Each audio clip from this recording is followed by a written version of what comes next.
আমার ব্যাগটা তুলে এসে আরে কোন না কোন এই সুরফুলারে আমি ভালো হয়ে গেছিনি আরে কিভাবে ধরা লাগে আমার সিস্টেম জানা আছে এখন প্রথম কাজ হইছে আপনি শোল্ডারে হালকা বানাই কিভাবে? আরে ব্যাগটা তো হয় দিলাম মোবাইলটা তো হয় মোবাইলটা দিলাম, ফুলার তো যাইবো আমি। যাইতো না ফুলা খুব শক্তিশালী বুঝেন না দৌড়ায় ধরতে হইব হ্যাঁ? জ্যাকেটটা কোন হয় ফুলারে দইরে কে তুলিরে বাড়ি রেলবা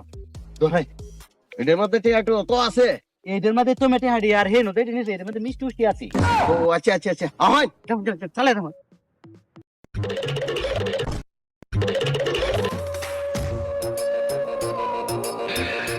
এটা কোন আমার লই আইছো রে সব ভয়ঙ্কর দাদা যে কত বড় বড় বিল্ডিং কোন বলে না খুলে এটা দিতাই হেই বে কইতাছ হেই হেই রে তোমার কাছে আমার কেমন জায়গার মধ্যে পড়ে তো এগা থাকা তো এই ফুলারে ভাইলাম না সুর ফুলারে ভাইলাম তার কাছে দেন দেখা